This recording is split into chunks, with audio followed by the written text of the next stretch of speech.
ምሳሌ ምዕራፍ 18 ቁጥር 10 ላይ እንደዚህ ይላል የእግዚአብሔር ስም የጸና ግንብ ነው ጻድቅም ወደርሱ ሮጦ ከፍ ከፍ ይላል።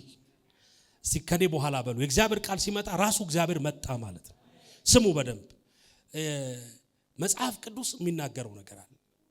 እግዚአብሔርና የእግዚአብሔር ቃል አይለያዩ። በጣም ሲሪየስ የሆነ ነገር ነው የምነግራችሁ። የእግዚአብሔር ቃል ሲመጣ አክብሩት። የእግዚአብሔር ቃል ውድ ነው። የእግዚአብሔር ቃል መንፈስ አለበት። የእግዚአብሔር ቃል አሁን የሚሰራ ነው። መቼ የሚሰራ ነው?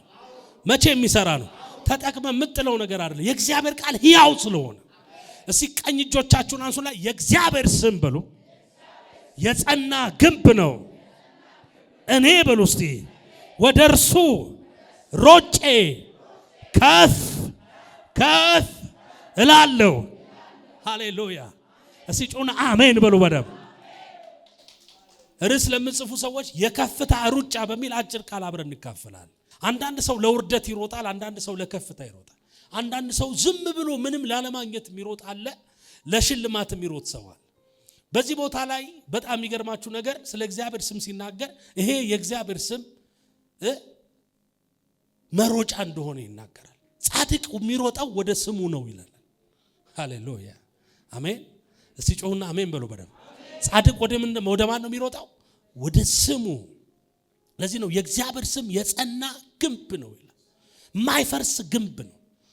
ጠላት የማያገኘው ግንብ ነው። ታውቃላችሁ በብሉይ ኪዳን ላይ በነበሩ ከተሞች ላይ የከተሞች ጥንካሬና የከተሞች ጉልበት የሚታየው በተራራና በግንብ መሰረት ነው። ትዝ ካላችሁ ኢያሪኮ ጥርቅም ብላ ተዘግታ ነበር ይላል። ደግሞ በግንብ የተሰራች ከተማ ናት። በጣም በብርቱ ግንብ ማለት ነው።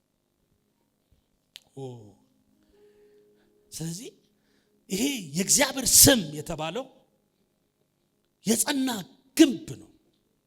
ምን ማለት ነው? ጠላት የማያገኘው መውጫው መግቢያው የተጠበቀ ሴኪዩርድ የሆነ ማለት ነው። አንዳንድ መከራዎች፣ አንዳንድ ችግሮች፣ አንዳንድ ስቃዮች በትንሹ ሩጫ ይፈታሉ። በትንሽ ነገር ሮጥ ብለን የሆነ ነገር ውስጥ እንገባለን። በጣም የሚገርማችሁ ነገር ግን ጻድቅ የማምለጫ ቦታው ገንዘብ አይደለም። የማምለጫ ቦታ ሰዎች አይደሉም። የጻድቅ የማምለጫ ቦታው የኢየሱስ ስም የእግዚአብሔር ስም ነው። እስቲ ጩና አሜን በሉ በደም ይሄ ወደዚህ ስም የሚሮጥ መጽሐፍ ሲናገር ምን ይላል አለ? ዝቅ ዝቅ ይላል አይደል ቢለው ምን ይላል? ከፍ ከፍ ይላል። አንዳንድ ሰዎች አይታችኋል ተሯሩጠው ሲመጡ ሰዎች ያያቸውና ምን ያንቀሸቅሻታል ይላል። እንዲሁም ያዋርዷቸዋል። ለዚህ ነው እንደምትሮጪው ይላሉ። ለዚህ ይላል። አንዳንድ ጊዜ ነርቨስ የምትሆኑበት ታይም አለ። በቃ የምትጨብጡትን የማታስቡበት ማለት ነው። ሁሉ ጊዜ በህይወታችን የሚገጥሙን ነገሮችን መውጫ አላቸው። እግዚአብሔር መውጫ አዘጋጅቷል። ይሄ መውጫ ደግሞ ስሙ ይባላል። የእግዚአብሔር ስም በብሉይ ኪዳን ይሄ እግዚአብሔር ስም የተባለው በአዲስ ኪዳን ኢየሱስ ክርስቶስ። ይሄ ስም ምን ያደርጋል ካላችሁ ከፍ ከፍ ያደርጋል። እስቲ ኢየሱስ በሉ እስቲ። እንደተቀመጣችሁ ከፍ ያደርጋችሁ። ውስጣችሁን ከፍ፣ አቅማችሁን ከፍ፣ ምንም ሳይኖር እንዳለው ብድግ። እስቲ ጩና ድገሙና እስቲ ኢየሱስ በሉ እስቲ። ሌላ ከፍ ማያ መንገድ የለም። ከበሽታ በላይ፣ ከችግር በላይ፣ ከሟርት በላይ፣ ከደጋሚዎች በላይ፣ ከጠንቋዮች በላይ ከፍ የሚያደርግ ማን ነው? የስሙ ኃይል። የማን የሚባለው ስም? ኢየሱስ። ይሄ ስም ከስሞች ሁሉ ምንድነው? በላይ። እስቲ አንድ ሰው ጮሆ ኢየሱስ ይበላ። ድገሙ እስቲ ኢየሱስ በሏ። የጻድቅ ሌላ መንገድ የለው። ለብልጣብልጥነት ለኛ አልተሰጠንም። ብዙ ዕውቀት መጠቀም ለኛ አልተሰጠንም። በጣም ብዙ ማስተዋል ለኛ አልተሰጠንም። መጽሐፍ ቅዱስ አንዳንድ ብልጣብልጥነት ያለውን ነገር ከእግዚአብሔር አንፃር ሲታይ ሞኝነት ነው ይለዋል። ሞኝነትን ደግሞ እግዚአብሔር ብልጣብልጥነት ነው ይለዋል። ስለዚህ የማምለጫው መንገድ ምንድነው? ኢየሱስ። እስቲ ደጋግመሽ በውስጥሽ ኢየሱስ ኢየሱስ ኢየሱስ በውስጥ ከፍ ያረግሽ ትመጫለሽ። ሰማይ ባንቺ ላይ እየተከፈተ ይመጣል። ወደ ግንቦቹ ከፍ ያልሽ ከደረጃሽ እየጨመረ የማሸነፍ አቅምሽ እየጨመረ ጠላትሽ ወደ ታች ያየሽው ትመጫለሽ። ከፍ ከፍ ከፍ። እስቲ ጮና ከፍ በሉ። ድገሙ አሁንም እስቲ ድገሙ እስቲ አሁንም። አውሮፕላን ላይ ሄዳችሁ የምታውቁ ሰዎች ታውቃላችሁ፣ መቼ ከፍ እንዳላችሁ አታውቁም።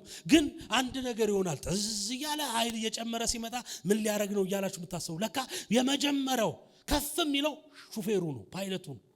የፊት እግሩ እሱ ጋር ነው ያለው። ከፍ እያለ ይመጣል።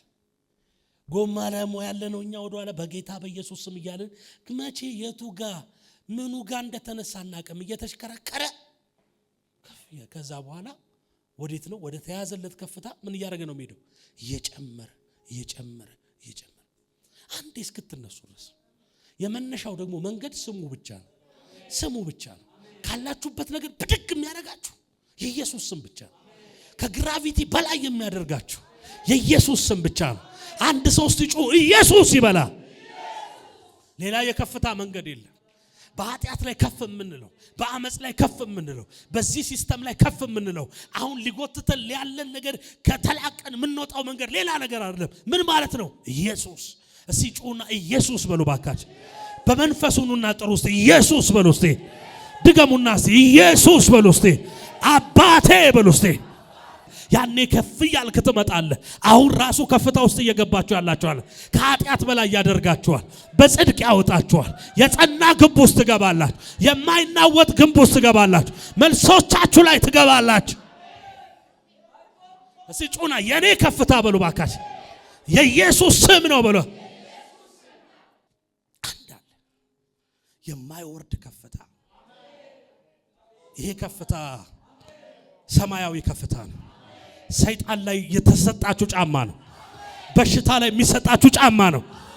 ከፍ ባላችሁ ቁጥር ወደ ታች የምታዩት ነገር ይበዛል። ወደ ታች ታዩታላችሁ። ያስጨነቃችሁን ነገር ወደ ታች ማየት ትጀምራላችሁ።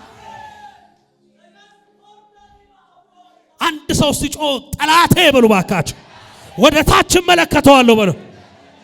ከፍታ ለኔ ተፈቅዷል በሉ። ባቻ ኮራ ባዴላ ባጃዲያ አንድ ሰው ሲጮህ አሜን ይበለኛል። የትኛውም የከፍታ ምንጮች ውስን ናቸው። የእግዚአብሔር ስም ብቻ ነው በከፍታ ላይ የሚያወጣው። ለዚህ ነው መጽሐፍ ቅዱስ ሲናገር እዛው መዝሙረ ዳዊት ላይ ለሰልፍ ኃይልን ታስታጥቀኛለህ፣ ከበላዬ የነበሩትን ከበታቼ ታደርጋቸዋል። ምን ማለት ነው? 15ኛ ፎቅ የሆነ ጉዳይ ኖራችሁ ሊፍት ስትጠብቁ ወደ ላይ ነው የምታዩት። 15ኛ ፎቅ ወዴት ነው ትላለች? ፎቁን እየቀረባችሁ ስትመጡ ተገባችሁ በኋላ ሊፍቱ ትር አድርጎ ከወሰዳችሁ በኋላ ከ15ኛው ወደ ታች ቅድም ወደ ነበራችሁበት ታያላችሁ። እንዴት ያስፈራል! ቅድም እኮ ነበራችሁ ወደዛ። ምን አወጣችሁ? ሊፍቱ። የኢየሱስም ስም እንደዛ ነው። ቅድም ስትገቡ እንዲህ የምታዩትን ጉዳይ አሁን የጠራችሁት ስም ወደ ታደሰ። የእግዚአብሔር ስም አለ የጸና ምንድነው? ግንብ። ጻድቅም ደግሞ ወደሱ ሮጦ ምን ይላል? ከፍ ከፍ። እግዚአብሔር የከፍታችን ምንጭ ነው። ምንም አይነት ከፍታ፣ በጣም ይገርማችሁ ነገር ምንም አይነት ከፍታ በህይወታችን ላይ ቢመጣ እንደ ስሙ አይነት ከፍታ የለም። ስሙ የጸና ግንብ ነው። ጽኑ ግንብ ነው። የማይወዛወዝ እስቲ ጩና የማይወዛወዝ በሉስ፣ የማይነቃነቅ በሉስ። እኔ ብዙ ክፍለ ሀገር ሂጄ አውቃለሁ እና የእንጨት ድልድይ የሚባላል ደግሞ የብረት አለ። አንዳንዴ ደግሞ የእንትን አለ የገመድ ድልድይ። ይሄ ገመዱ በጣም ነው የሚወዛወዘው እና ማገለግለው ህዝብ ፊት አልጮህም ብዬ እየተወዛወዝኩ ብዙ ሄድኩባቸው ነገሮች አሉ። እንዴት ብለህ ትጮኻለህ? ከስር ጥልቅ ነው ይያለ የተወዛወዘ። በጣም ይገርማችሁ ነገር ግን የእግዚአብሔር ስም ጸና፣ ጽኑ ማይክዳችሁ፣ ማይለቅጅ ታመሻል ብሎ ማይለቅ፣ ጊዜው አልፏል ብሎ ማይለቅ፣ ሁኔታዎች ውስጥ ገብታል ብለ ማይለቅ ጽኑ እጅ ውስጥ አላችሁ። ዛሬ ከፍታችሁ ተመልሷል። የጸሎት ከፍታችሁ ተመልሷል። የመንፈስ ቅዱስ ኃይል በኢየሱስ ስም በእናንተ ላይ በክብር ተለቋል። ኃይላችሁ ምርኳችሁ ተመልሷል። እስቲ አንድ ሰው ጮህ ተመልሶልኛል ይበል። ወደ እርሱ ሮጦ ምን ይላል? ወደ እርሱ መሮጥ ማለት ምን ማለት ነው? ኢየሱስ ጌታ ነው ማለት ነው። ሰሞኑን አሁን በአንዳንድ ቲክቶኮች ላይ ያየው ነው። እስቲ አንድ ልጅ አለ ኢየሱስ ጌታ ነው በስቲ ይላቸዋል። ላይቭ ላይ አስገብተው አይሉም። ይከብዳቸዋል፣ ይጣናነቃቸው። ኢየሱስ ጌታ ነው ለማለት አቅም ይፈልጋል። ኢየሱስ ጌታ ነው ለማለት ማመን አለበት። ኢየሱስ ጌታ ነው ማለት ጉልበት እንዳለው ሊያላቅቅ እንደሚችል የምንም ነገር በላይ እንደሆነ ማመን አለበት። ሰው ማንም በእግዚአብሔር መንፈስ ካልሆነ በስተቀር ኢየሱስ ጌታ ነው ማለት አይችልም። ኢየሱስ ጌታ ነው ስትል ወደሱ እየሮጥክ ነው ማለት። ጌታዬ ነው እያልክ ነው። አይገዛኝም ሌላው ነገር። አዳኜ ነው፣ እርሱ መድኃኒቴ ነው እያልክ ነው። ዛሬ ለሆነ ሰው መሮጥ ይሆንለታል። አታፍርም።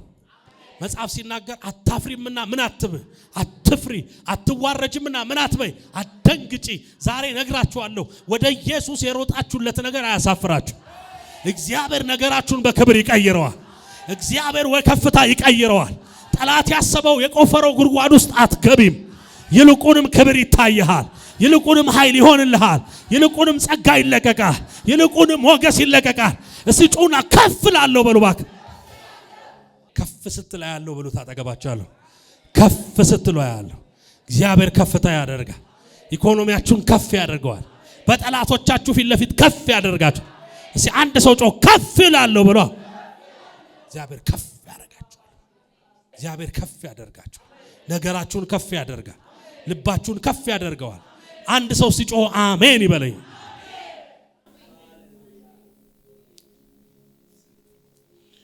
የከፍታ ሁሉ ምንጭ ስሙ ነው። ሌሎቹ የከፍታ ምንጮች ወቅታዊ ናቸው፣ የሚያልፉ ናቸው፣ የሚጠፉ ናቸው። የእግዚአብሔር ስም ግን የጸና ምንድነው? ግንብ ነው። ጻድቅም ደግሞ ወደርሱ ሮጦ። ስለዚህ ወደሱ መሮጥ አለብን። ስትሮጪ አታፍሪም። ስትሮጪ አታፍሪም። አሜን።